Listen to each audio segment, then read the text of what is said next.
Hi, everybody. Welcome to episode 100 of Radio 815, the podcast dedicated to examining the works of writer-director J.J. Abrams and his extended Bad Robot universe.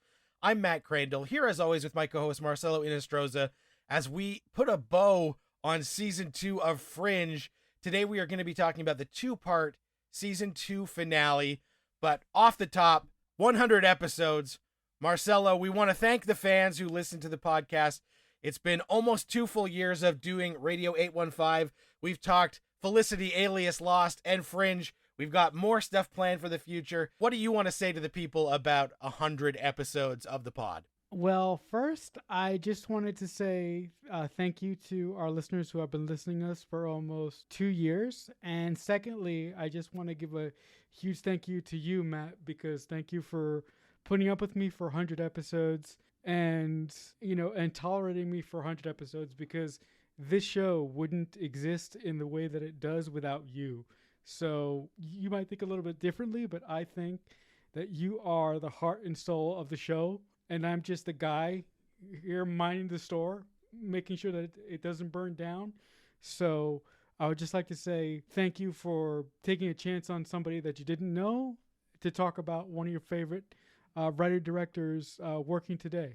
So it's been a pleasure, and here's to 100 more. And I'd say the feeling is mutual, and I've been having a blast doing this with you, Marcelo, and to get a different perspective on JJ's work has been a lot of fun, and I couldn't imagine doing this with anybody else, so I'm having a blast, and I'm so happy that you created the show and got us rolling, and I think that we have been picking up steam as we go, and that you do a great job, and all of the stress and anxiety. Marcelo's the guy who does a lot of the social media posts and getting the word out there. We trade off editing the show season by season to have a little bit of a rest, but I appreciate all your hard work and tireless hours. So if you guys enjoy the show, let Marcelo know, give him a shout out, comment on the YouTube, because he's in charge of all of that stuff, while I'm just the guy who sits back and occasionally checks in the typewriter to make sure that the messages are going through. What has been your favorite moment of the first 100 episodes of our show? Does anything stick out to you?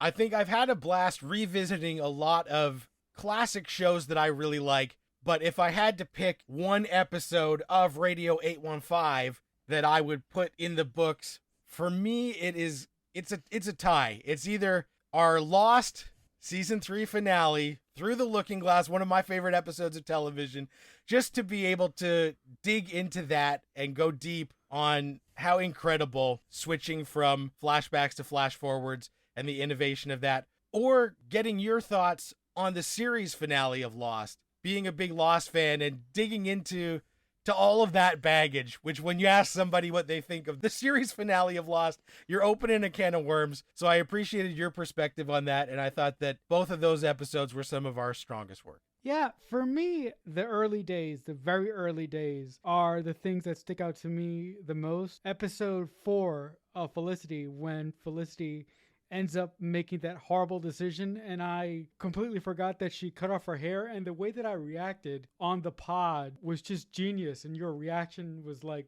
gold because you didn't know that I was going to say that. I generated our first commercial out of that. So that comes to mind. And also the Alias episode where you were confirmed as to why you didn't like the woman that Vaughn was getting married to, and your reaction to saying, oh, this is why I hate her. I knew why I hate her, because she's a British bad woman. That's very, very early on in the history of our show. But I do agree with you that the best that we have been so far is when we were covering Lost. So hopefully as we move forward here, we'll make more memories like that. And I definitely urge everybody, if you haven't checked out the back catalog, check it out. It did take us a while to figure out the format and the proper amount of episodes per pod, but I think we've locked in on a good target now. And I definitely appreciate that, Marcelo, you bring a lot of personal and emotional stories to your viewing, letting the listeners in on a little bit of who you are, bring your family and your personal experience into the way we do that. I just want to thank all the listeners up top. We are going to now talk about part 1 over there, part 1, which is episode 21 of second season of Fringe.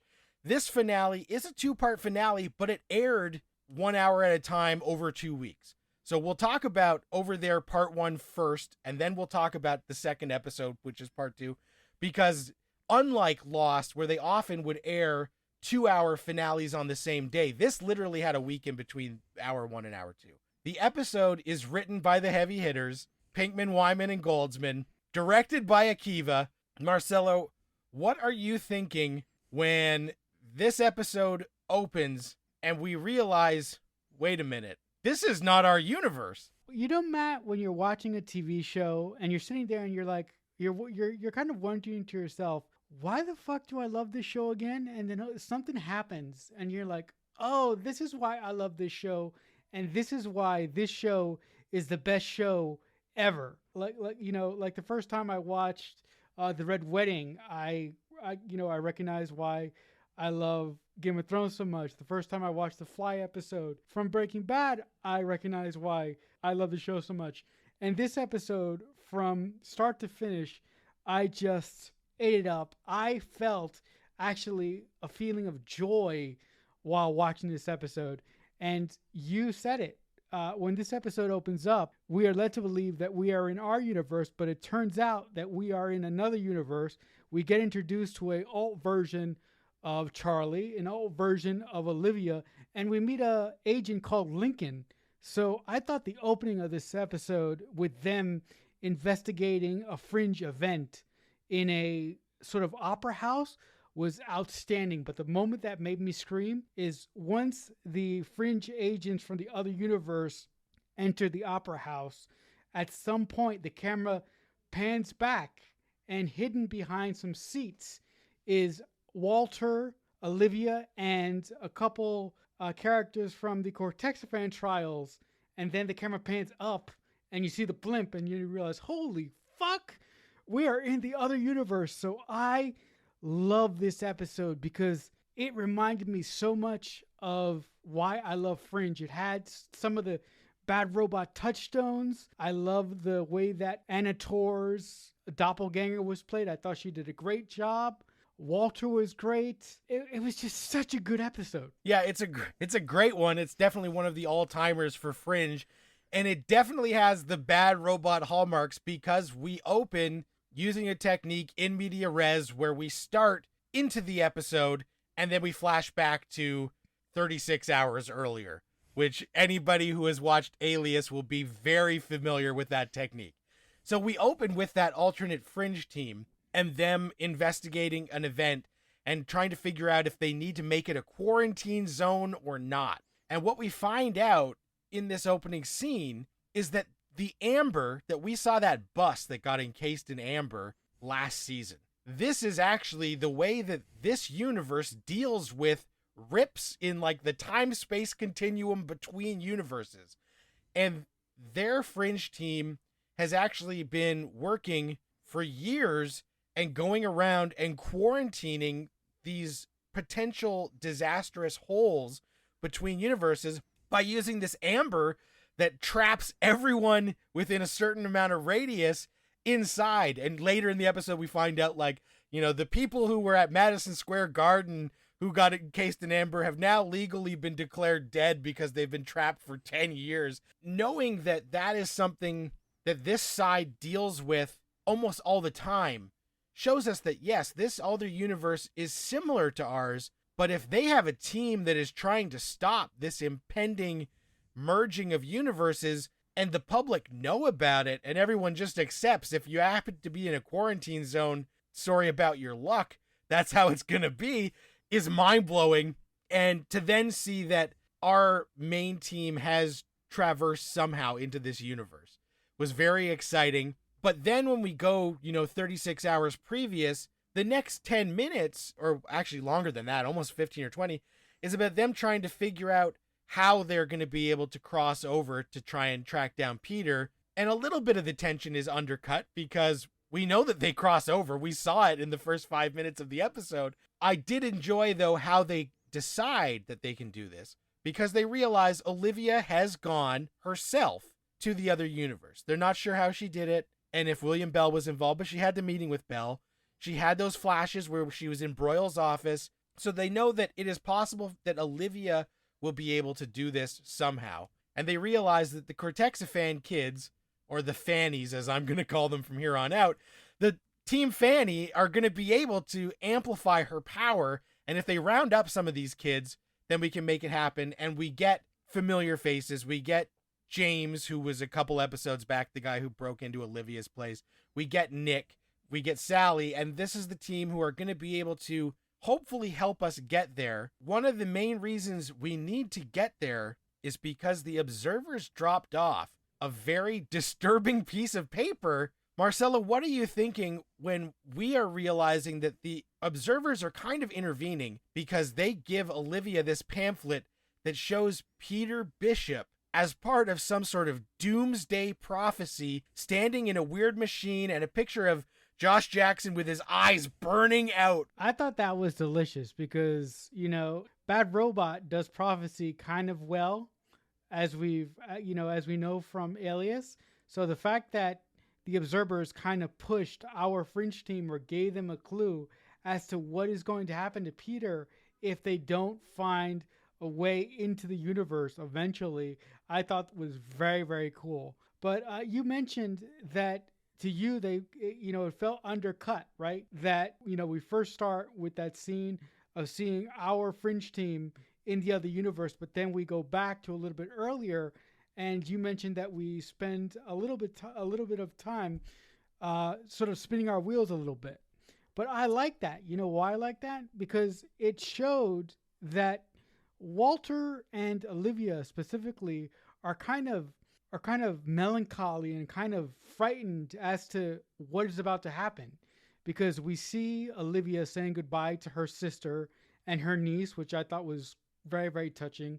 Olivia has this moment where she gives her niece this cross, and the next scene is Olivia saying goodbye to her sister, which is really, really heartwarming. Even though we don't like them on this podcast, I just like seeing that moment because we don't get to often see Olivia be vulnerable like that. But the thing that made me really go, holy shit, they might not come back if they go, is when Walter is sort of fumbling in his closet and he just says one thing. He says, help me God. That's all he says. So I really like those small, emotional, touching moments that Akiva Goldsman and the writers of this episode put in before our fringe team goes to the opera house.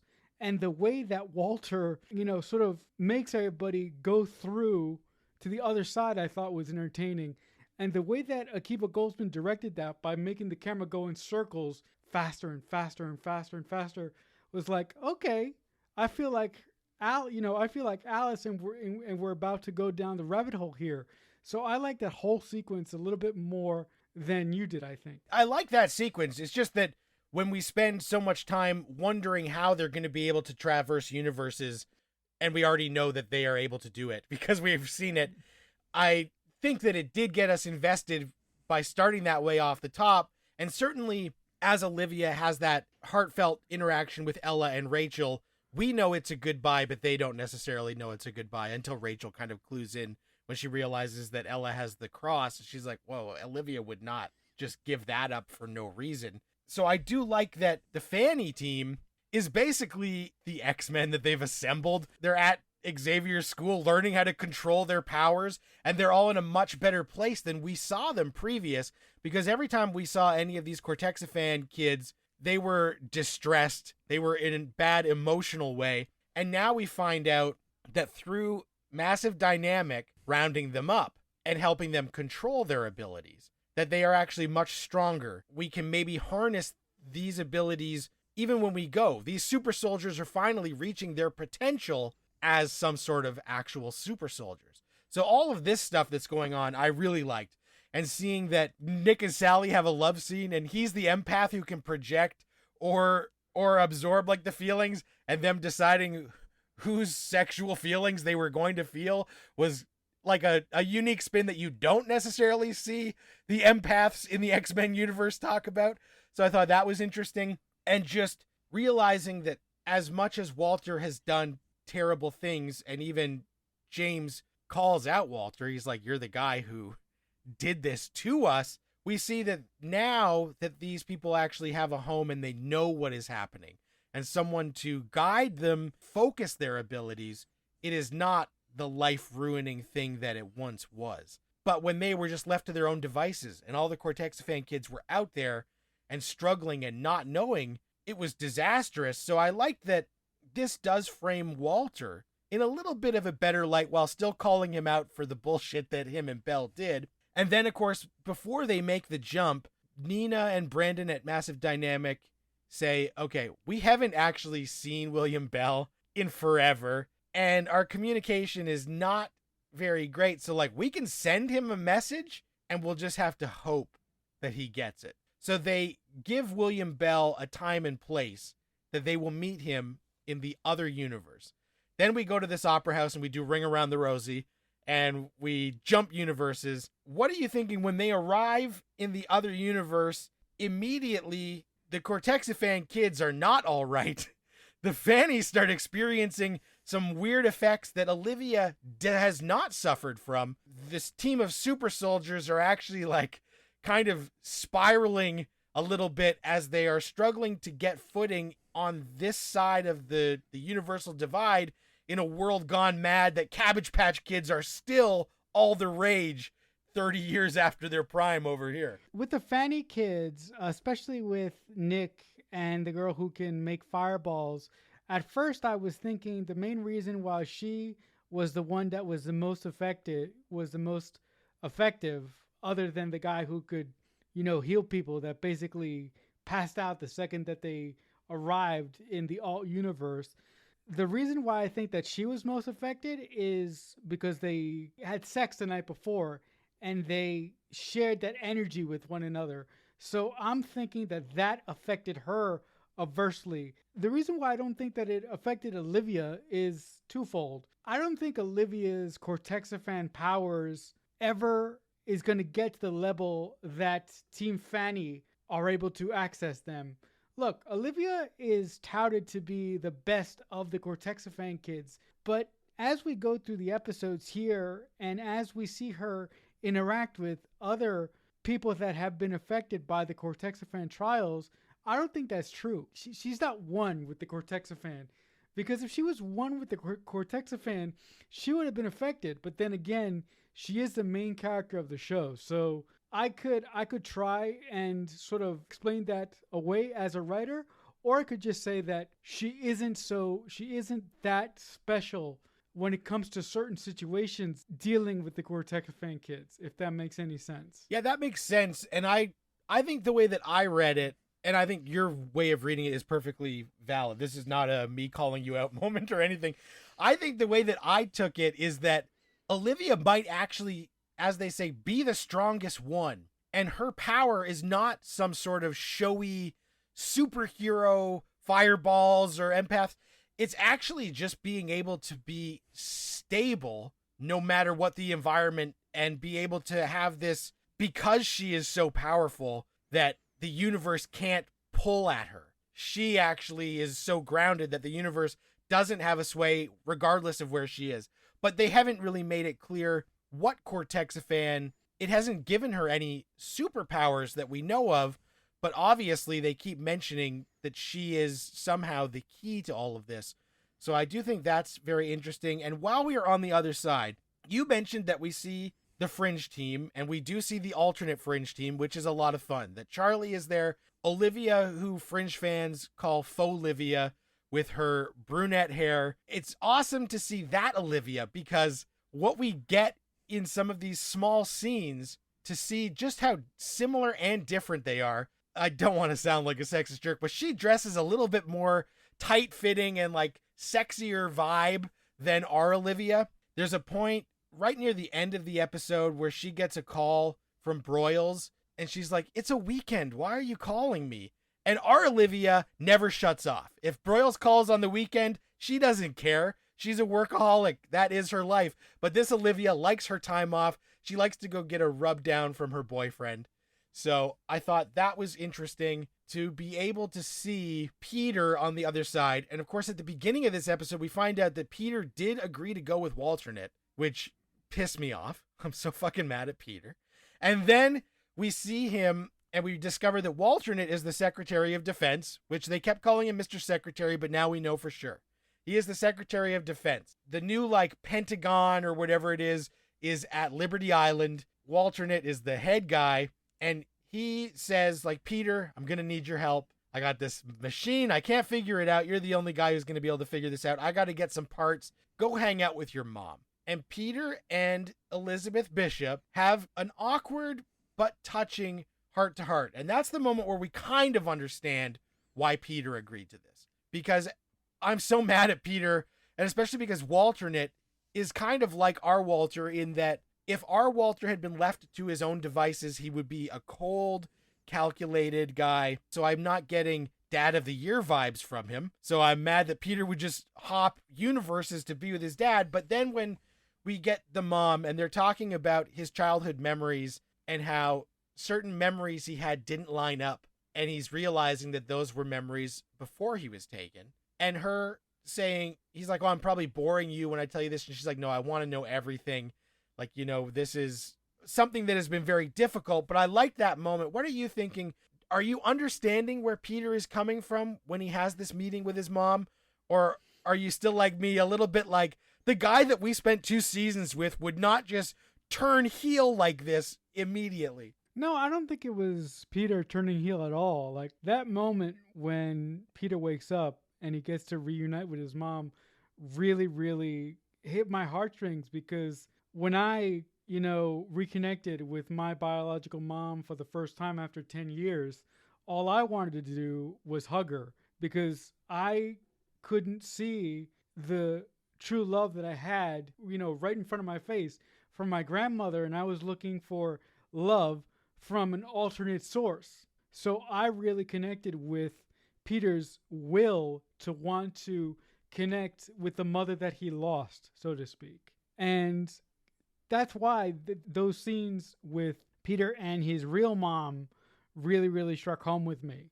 But I could totally see it from your point of view, where we spent 2 seasons with Peter Bishop, so it'll be very hard for fans to accept that he would just, like you said, turn heel, turn halfway around, and leave the entire team that we know and love for another life, and not really weigh out the consequences of doing that. Yeah, I think that's definitely something to take into account, and they do address my concerns as we go on. The big finale of this episode is a massive action scene where our Fringe team goes to the rendezvous spot where they're supposed to meet Belle. Belle does not show up, but alternate Fringe team does, and they are there to take us down because they must stop, even if they have to quarantine this zone. And in all of the action, Walter is shot. Most of the fannies are wiped out, and Mr. Bryce Dallas Howard gets charred. Lincoln, who in real life is married to Bryce Dallas Howard, Seth Gable, he gets just rocked by an explosion and completely burnt. So we think Belle has betrayed our team, and that is frustrating. And Walter is shot and gets into a hospital. Everybody scatters who's still alive. Olivia decides to look for her counterpart to find out where faux Olivia is. She goes to her house and is spying on her from out the street level. And we see that faux Olivia has a boyfriend, and she's going to get a nice massage from him, played by Philip Winchester, who, if there's any Cinemax fans, might have seen him on the action show Strike Back. That was a blast that ran for a few years. And there's a moment where he's going to give her the massage, and they move her hair, and we see that faux Olivia has a tattoo on her neck. And anybody who watches TV or movies will know, okay, that tattoo is going to be one of the only ways we're going to be able to either tell our Olivia from their Olivia, or at that moment I knew sometime in the next few episodes, hair dye was coming out one way or the other, and there was going to be a moment where somebody was not who they said they was, and this tattoo was going to be part of this plan, because you don't show us that for no reason. And as our Olivia is watching on the street at faux Olivia living this relaxing life that is not all work, William Bell shows up and says, I didn't betray you. I can help. Walter is in trouble. let's get going. Marcelo, what are you thinking as finally, for real, Nimoy is back and he's going to help Olivia figure out what's happening if we are to trust him? I was saying, thank God, finally we get William Bell, and I just want to. We'll get to a scene that I think is a highlight of the Bell and Walter relationship.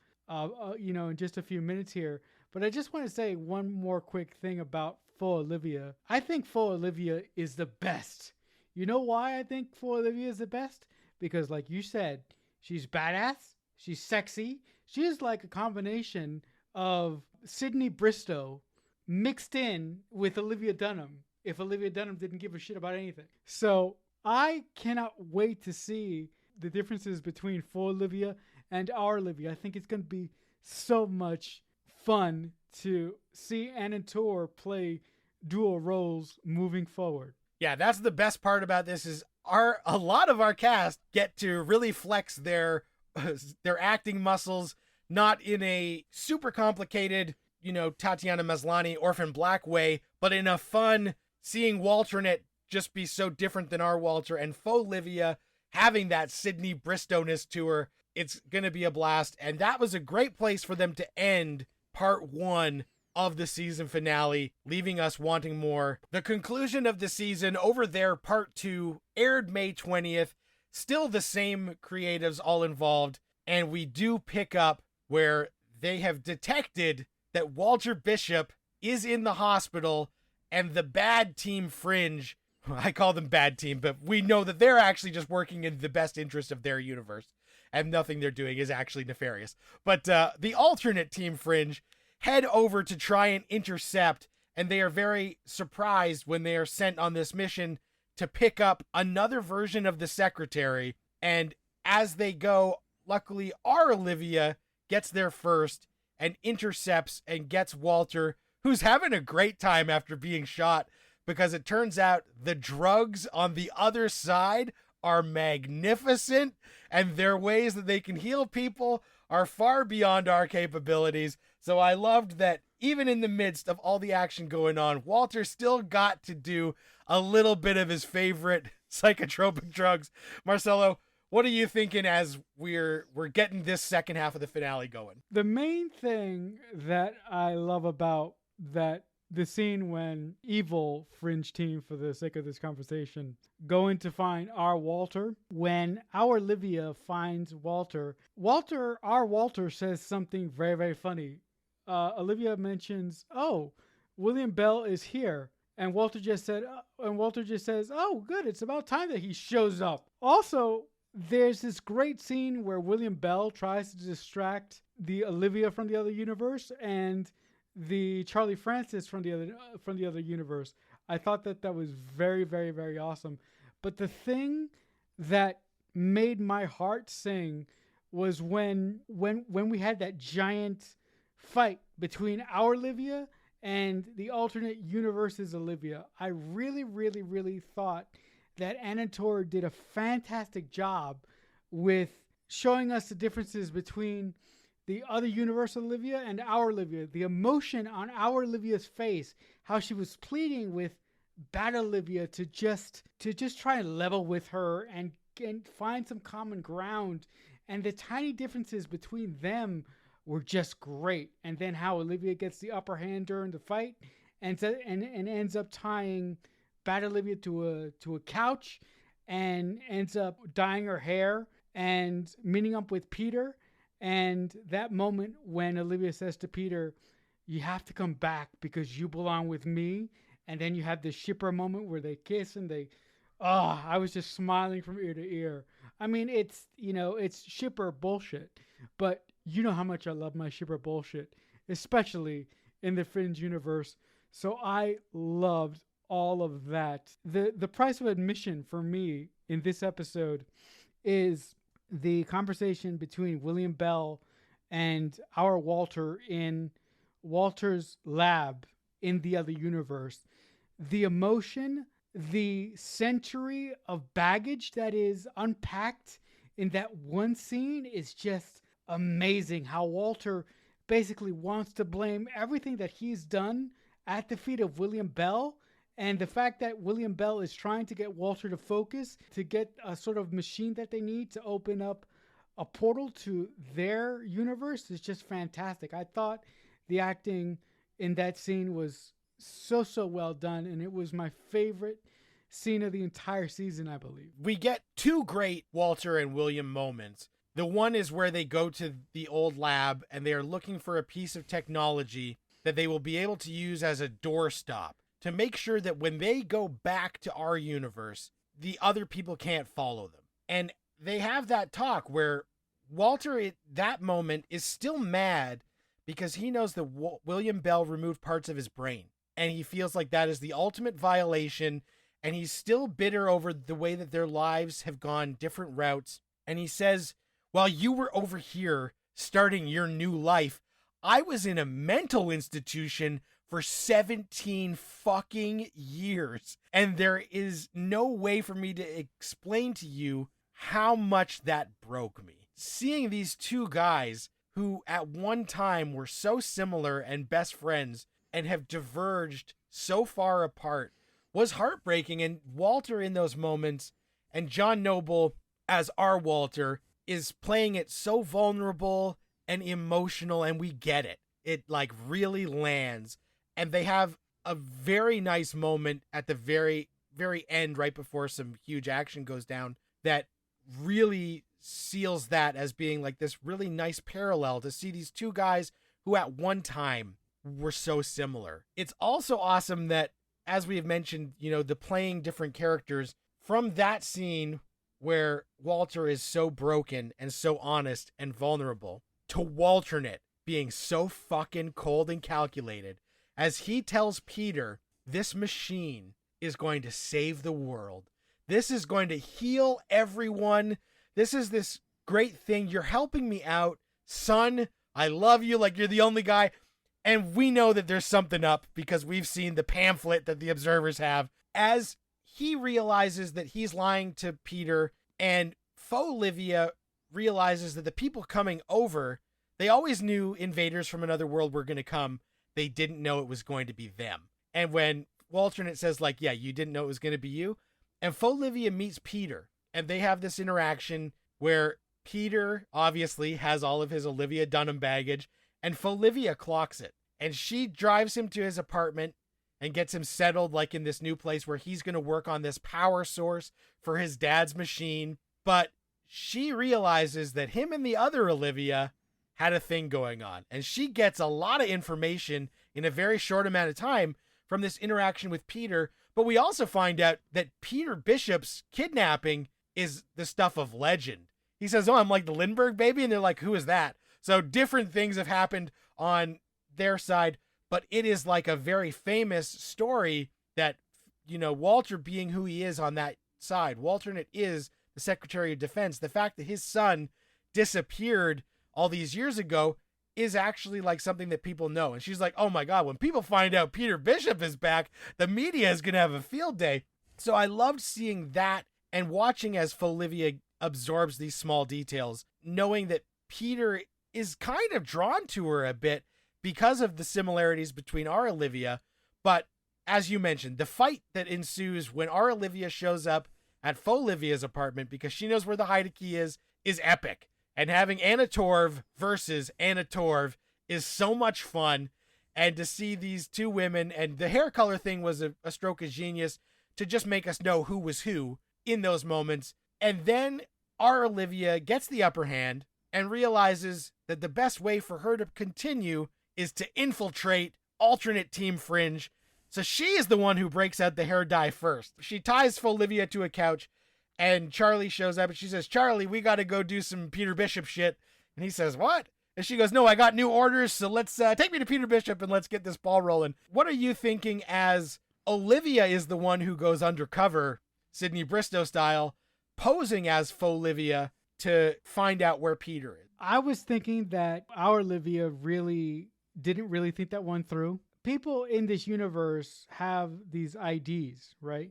They're called show me's. So I would have thought that our Olivia would have thought it through about how she was going to convey to Peter that she was our Olivia and she wasn't full Olivia. Her lack of a plan really showed how desperate she was.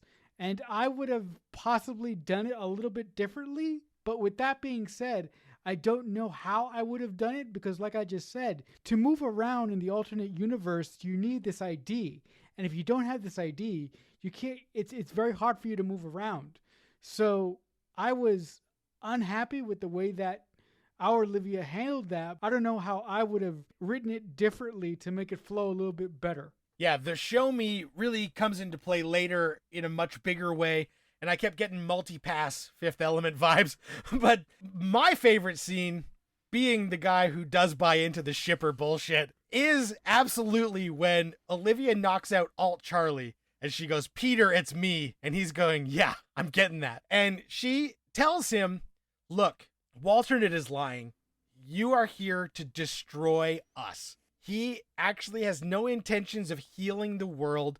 And I love that it doesn't take a lot of convincing. Peter is like, fuck, I'm an idiot.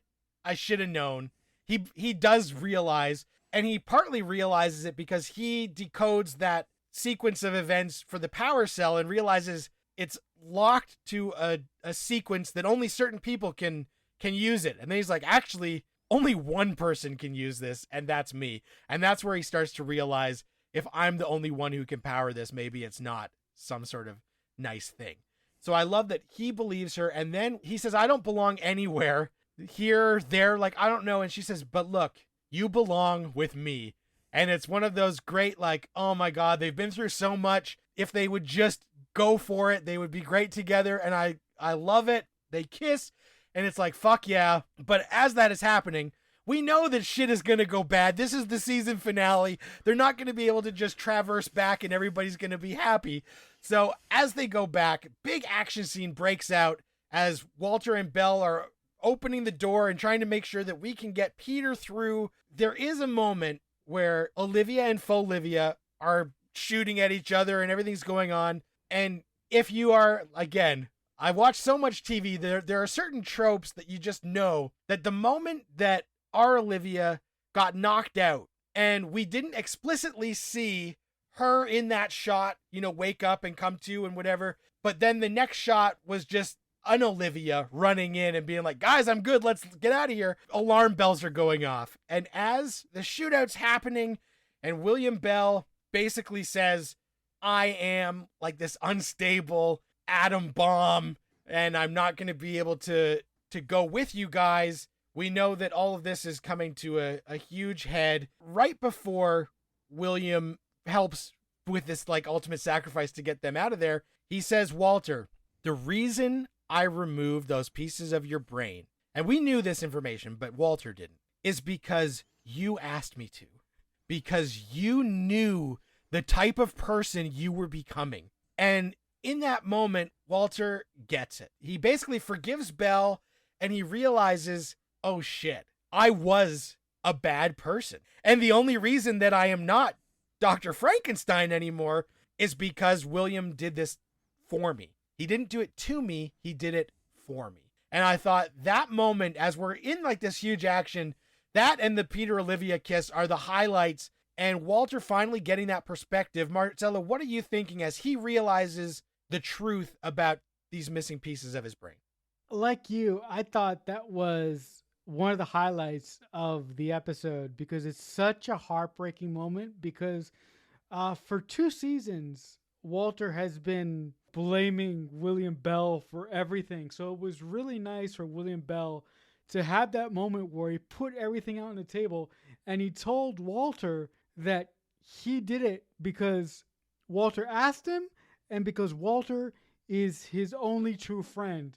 So I really loved that moment like you did, and I thought that it was heartbreaking to the nines. Like you, that moment when Olivia gets knocked out and then the next minute we see Olivia standing over her saying, hey, I'm okay, guys, let's go. I was like, bullshit. There's something wrong here.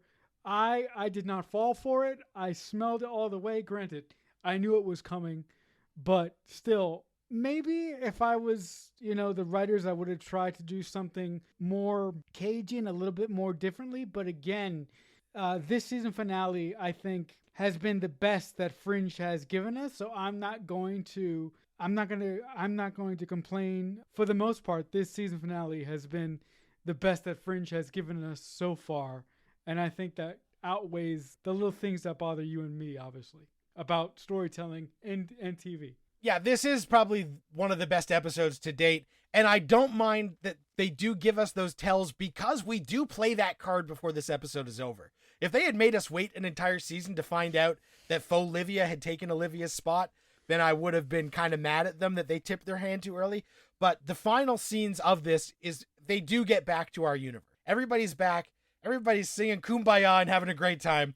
And we even get a moment where Peter says to Walter, I can't see everything from your point of view. I don't necessarily understand everything you have done, but you have traveled to another universe twice to save me. That has to count in the grand scheme of things, so we can move forward. And he forgives him, but it's not like absolving him of everything. But Peter says in that moment, like, I get it. I realize that everything you did, you thought you were doing for my well-being, so I guess we can move forward. It is then that the rug is pulled out from under us because Olivia goes to a certain shop and says, I need to go in the back. And we're like, fuck off. What the hell? And she says, team infiltrated, awaiting orders. And she's typing and we're like, oh, damn it. This sucks. The wrong Olivia came over. And then we see our Olivia is being held captive and Walternate will not listen to her pleas for release. Marcelo, in that final moment where we know that Faux Olivia has come back and our Olivia is trapped over there, what are you thinking and what are you hoping that the next season will do to explore this further? Oh, God damn it. I'm just thinking that is such a fucking kick in the nads. After everything they gave us that Peter and Olivia kiss that you and I have been waiting for the whole season. We called out the switcheroo. They had Faux Olivia going to the technology shop asking for the typewriter in the back. And then to add insult to injury, we find out that our Olivia is being held captive by Walternate. I was like, oh, come on. You guys are just, fucking around with my emotions right now. But you know what? I'm going to let you because I love the episode. And I thought that this was a fantastic way to end out such a good season with some inconsistencies. But I really have no idea about how Faux Olivia is going to get out of her current predicament because, like I said before, I don't necessarily think that our Olivia is strong enough to activate her cortexiphan. So if she can't activate her cortexiphan, how the hell is she going to get out? And are there other cortexiphan children in the alternate universe? So it's like our Olivia is stuck in a box, and I can't wait to see how she's going to get out. And we will have to find out as we visit season 3 starting next week. So that is a great place to stop for our epic 100th episode, talking about Over There, one of the best episodes of Fringe. If you guys like the episodes or have any questions or comments, shout us out on Twitter at JJUniverse815 or use the hashtag Radio815. We'll read any comments on the show. We also have our episodes on YouTube. You can look for Radio 815. You can listen there, or obviously follow, like, subscribe on your favorite podcast platform. Tell your friends, spread the word. Let everybody know if they like Fringe, they got to check out this pod. Thanks so much. I am also on Twitter. You can reach out to me at Matt Crandall. Marcelo, Twitter's a great spot to get in touch with you. How can they do that? I'm also on Twitter. As you said, I'm at CreekFanatic88. Thanks so much for listening, guys. We appreciate each and every one of you. And until next time, Radio 815, over and out. Radio 815 is a Balloonhead Productions presentation in association with Killer Newt Productions.